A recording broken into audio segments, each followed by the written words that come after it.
नमस्कार आदाब दोस्तों, मेरा नाम है रिजवान अंसारी और आप देख रहे हैं लीडिंग भारत टीवी। दोस्तों, समाजवादी पार्टी की एक सांसद है, पहली बार सांसद बनी है कैराना से इकरा हसन।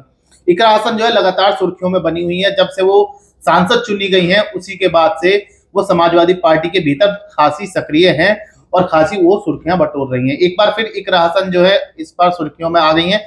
सुर्खियों में आने का कारण यह है कि इकरा हसन अपनी लोकसभा से बाहर निकलकर तमाम उन विधानसभाओं में जा रही हैं जहां पर उत्तर प्रदेश में उपचुनाव होने हैं। उपचुनाव कभी भी हो सकते हैं, उपचुनाव की डेट जो है किसी भी दिन आ सकती है और ये उपचुनाव ऐसे हैं जो निर्णायक भूमिका साबित करेंगे साल 2027 में होने जा रहे विधानसभा चुनाव के लिए। मेरे साथ मेरे सहयोगी मोहसिन खान है। मोहसिन सर से जानेंगे कि क्या इन उपचुनाव का जो निर्णय निकल के आएगा वो 2027 के विधानसभा चुनाव पर क्या इफेक्ट डालेगा और क्या इकरा हसन की ये मौजूदगी जो है किस ओर संकेत कर रही है। सर आप बताइए कि ये जो इकरा हसन लगातार जो सक्रिय हो रही है, अखिलेश यादव की उनकी जो मीटिंग भी हुई थी, उन्होंने डिम्पल यादव से मीटिंग करी और इकरा हसन को जब से जो है राजनीति में लॉन्च किया गया उसके बाद से वो लगातार जो है सुर्खियों में बनी हुई है। इसके क्या मायने देखते हैं? देखिए रिजवान, सबसे पहले तो ये समझ लीजिए कि जिस तरह से इकरा हसन कैराना से सांसद चुनकर गई है, उन्हें जो सियासत है वो विरासत में मिली है। उनके जो दादा थे वो भी राजनीति में पूरी तरह से सक्रिय थे। उनके पिता मुनव्वर हसन एक ऐसे पॉलिटिशियन हैं जिनका गिनीज बुक में नाम दर्ज है। वो एक ऐसे व्यक्ति रहे हैं राजनीति में जिन्हें कम उम्र में चारों सदनों में जाने का सौभाग्य प्राप्त हो, चाहे लोकसभा हो, चाहे राज्यसभा हो, चाहे विधान परिषद हो, चाहे विधानसभा हो। तो उसके बाद उनकी माँ जो है तबस्सुम हसन वो सांसद रही, उनके भाई नाहिद हसन विधायक है। तो देखिए इकरा हसन, आप उनके पहनावे से, उनके चाल ढाल से, उनके बोलने से, उनके अंदाज से आप ये अंदाजा नहीं लगा सकते हैं कि वो लंदन से पढ़कर आई हैं। उन्होंने लंदन में अपनी पढ़ाई की। वहां से आने के बाद जब उनके पिता का देहांत हो गया, उसके बाद जब उनके भाई जेल चले गए, उन्होंने अपने भाई का पूरा इलेक्शन मैनेजमेंट संभाला था। तो इकरा हसन का वहीं से दिख गया था कि वो सियासत के अंदर पूरी सी रम गई हैं और पूरी तरह से वो रच बस गई हैं। और वो देखिए, आप ये लगाइए 2024 का जो लोकसभा चुनाव हुआ रिजवान, वो 5 साल पहले से लगातार तैयारी कर रही थी, लोगों के बीच में जा रही थी, लोगों के बीच में जाकर लोगों से संवाद कर रही थी। और ये पहला मौका था कि कैराना के अंदर वहां कोई जात पात नहीं चली, वहां कोई हिंदू मुस्लिम का कार्ड नहीं चला, वहां एकता का कार्ड चला। वहां एक साथ लोग मिलकर आए और कैराना से जो है उन्होंने इकरा हसन को जिताकर लोकसभा में भेज दिया। अब जो आपने जिक्र किया विधानसभा के जो उपचुनाव होने हैं 10 विधानसभा सीटों पर, उसमें सबसे महत्वपूर्ण हो जाता है मुजफ्फरनगर से बिल्कुल सटी हुई सीट है, मुजफ्फरनगर जिले में आती है। आपकी मीरापुर सीट हो जाती है, अलीगढ़ को भी उसमें जोड़ सकते हैं, खैर विधानसभा की सीट है। कुंदर की जो आपकी आती है, संभल की जो आती है कुंदर की सीट, वहां पर हो जाता है। और इसके साथ ही साथ गाजियाबाद, इकरा हसन की जो लोकप्रियता है वो आप देखिए कि सोशल मीडिया पर इकरा हसन एक लाइन बोलती है और वो फेमस हो जाती है, वो सुर्खियां बन जाती है। संसद भवन के अंदर वो इंग्लिश में भाषण देती है तो वो हेडलाइंस बन जाती है। ठीक है, इकरा हसन का आप ये समझ लीजिए कि अगर उनके मुंह से निकला हुआ एक भी अल्फाज होता है वो सुर्खियां बन जाता है। और इस बात को समाजवादी पार्टी के प्रमुख अखिलेश यादव बहुत अच्छी तरह से समझ चुके हैं, क्योंकि हमने और आपने भी देखा कि 2024 का जब चुनाव चल रहा था और इकरा हसन जब अपना भाषण देती थी, उनके भाषण में वो उस तरह की आक्रामकता नहीं थी जो एक मंचे हुए राजनीतिज्ञ में होती है। इकरा हसन बड़े सादगी के साथ, बड़े आराम के साथ उन्होंने जनता से संवाद किया, उन्होंने मतदाताओं से बातचीत की और इस बात को कहीं ना कहीं अखिलेश यादव और डिम्पल यादव समझ चुके हैं। इसलिए उन्हें पश्चिमी उत्तर प्रदेश में इकरा हसन को लाने का मकसद ये है कि उन्हें एक स्टार प्रचारक के तौर पर देखा जाए। वो उनकी जो उनकी रैलियां हैं, जो उनके आना जाना है, जो उनकी जो परिस्थिति है आज के दौर में, उससे देखा भी जा सकता है जिस तरह इकरा हसन अपनी सीट से निकल कर, चाहे वो कुंदर की जा रही हो, चाहे वो गाजियाबाद आ रही हो, चाहे वो विधानसभा की जितनी सीट है, अभी कोई शेड्यूल जारी नहीं हुआ है, अभी कोई तारीखों का ऐलान नहीं हुआ है। अभी जो तमाम पार्टियां सिर्फ अभी मंथन कर रही है कि किसको टिकट देंगे, किसको नहीं देंगे, लेकिन इकरा हसन अपने आप में ही जो है अभी से तैयारी कर रही है और वो ये बात कह रही है लोगों से जाके कि भले ही मैं आपकी सीट का प्रतिनिधित्व ना करती हूँ, भले ही मैं आपके लोकसभा सांसद नहीं हूँ, लेकिन मेरा और आपका जो रिश्ता है वो पुराना है। देखिए इसमें रिजवान यही बड़ी महत्वपूर्ण बात है कि इकरा हसन सीधा सीधा कनेक्ट करती है लोगों से।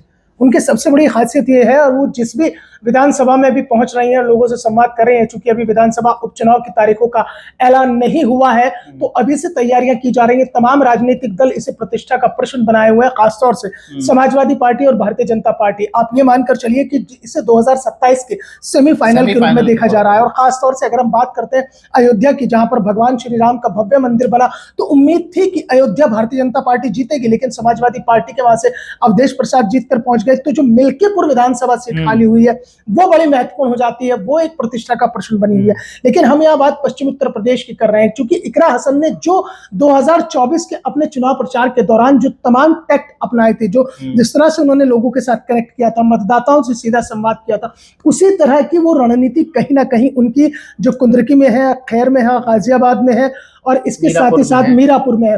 मीरापुर चूंकि मुजफ्फरनगर से समाजवादी पार्टी के सांसद हैं हरेंद्र मलिक, जो गठबंधन से जीते थे, जी। तो उसमें बड़ा महत्वपूर्ण हो जाता है कि मीरापुर सीट अगर समाजवादी पार्टी के हाथ से चली जाती है तो ये अपने आप में एक बहुत बड़ा उलटफेर होगा, क्योंकि 2022 के विधानसभा चुनाव में राष्ट्रीय लोकदल से गठबंधन था समाजवादी पार्टी का और चंदन सिंह चौहान इस सीट से जीते थे। इस सीट को मैंने बड़ी बारीकी से देखा है रिजवान। इस सीट पे एक समीकरण बहुत तगड़ा चलता है कि यहाँ पर गुजर भी है, जाट भी है और मुस्लिम भी है। तो ये समीकरण जब मिल जाता है तो कैंडिडेट जीत जाता है, क्योंकि मुस्लिमों ने समाजवादी पार्टी के नाम पर चंदन सिंह चौहान को वोट किया था, इसलिए वो जीतकर पहुंच गए थे। अब ऐसे में बड़ा दिलचस्प होगा कि मीरापुर सीट पे चूंकि आजाद समाज पार्टी भी चुनाव लड़ रही है, उन्होंने एक मुस्लिम प्रत्याशी पर वहां दाव खेल दिया है। बहुजन समाज पार्टी पहली बार उपचुनाव में उतरी है, उसने भी एक मुस्लिम प्रत्याशी पर दाव खेला।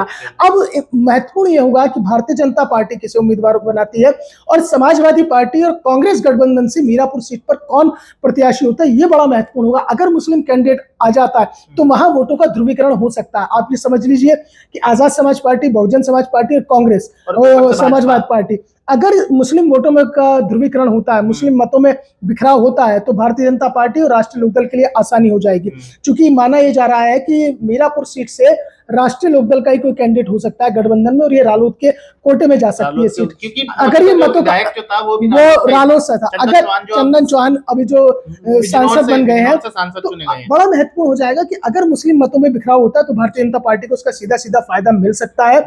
लेकिन अगर मुस्लिम मत एक जगह पड़ जाते हैं, क्योंकि आजाद समाज पार्टी में जिस तरह से चंद्रशेखर आजाद रावण की छवि बनकर आई है और वहां दलित वोट बैंक के साथ साथ जो मुस्लिम वोट बैंक लगातार सेंधमारी लगातार कर रहे हैं चंद्रशेखर आजाद रावण, तो ऐसे में इकरा हसन का कार्ड जो है वो बड़ा महत्वपूर्ण होगा। अगर इकरा हसन इन 4-5 सीटों पर जो पश्चिम उत्तर प्रदेश की अगर अपना प्रभाव डाल पाती है, जिस तरह से उन्होंने कैराना में लोगों से कनेक्ट किया, मतदाताओं को सीधा कनेक्ट किया, उनसे सीधा संवाद किया, अगर वो कनेक्शन इकरा हसन का मतदाताओं से हो जाता है तो कहीं ना कहीं गठबंधन खासतौर से समाजवादी पार्टी को फायदा हो सकता है। ये भी कह सकते हैं हम कि इकरा हसन के लिए एक अग्नि परीक्षा टाइप की है। बिल्कुल अग्नि परीक्षा है। अग्नि परीक्षा इकरा हसन के लिए ये है कि आप नहीं, देखिए इसमें रिजवान दो चीजें हैं। इसलिए अग्नि परीक्षा है कि आप सोशल मीडिया पर बहुत वायरल होती है, आप सोशल मीडिया पर आपके लाखों फॉलोअर्स हैं, सोशल मीडिया पर आपको लोग बहुत पसंद करते हैं, आपके एक एक अल्फाज को बड़े ध्यान से सुनते हैं, आपके भाषण की निकली हुई एक एक लाइन को बड़े ध्यान से सुनते हैं। तो वो जो आपकी पॉपुलैरिटी है, वो जो आपकी लोकप्रियता है,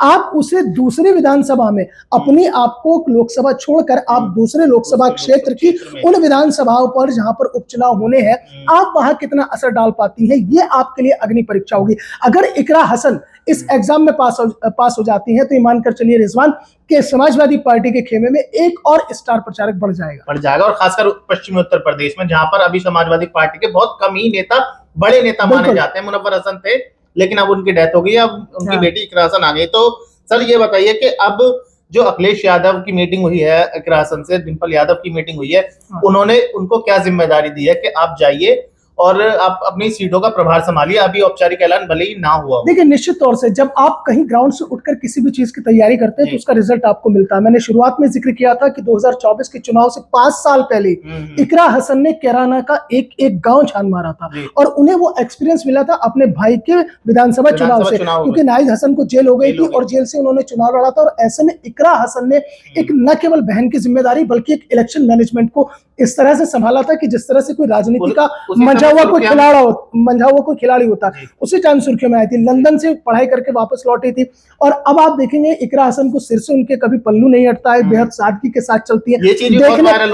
ये बात देखिए इसलिए महत्वपूर्ण हो जाती है कि जब आप कहीं विदेश से पढ़कर आते हैं तो कहीं ना कहीं लंदन जैसा शहर हो और वो कहीं ना कहीं आपकी संस्कृति, जो आपके साथ आपकी भारतीय संस्कृति है, अगर वो चीज आप पर हावी हो जाती है तो बड़ा दुखदायी होता है। लेकिन इकरा हसन ने लंदन वाली उस संस्कृति को, लंदन वाले उस पहनावे को, लंदन वाली उस तमाम चीजों को लंदन में छोड़ दिया और भारत में आने के बाद वो एक भारतीयता के पूरे रंग में रंगी रही।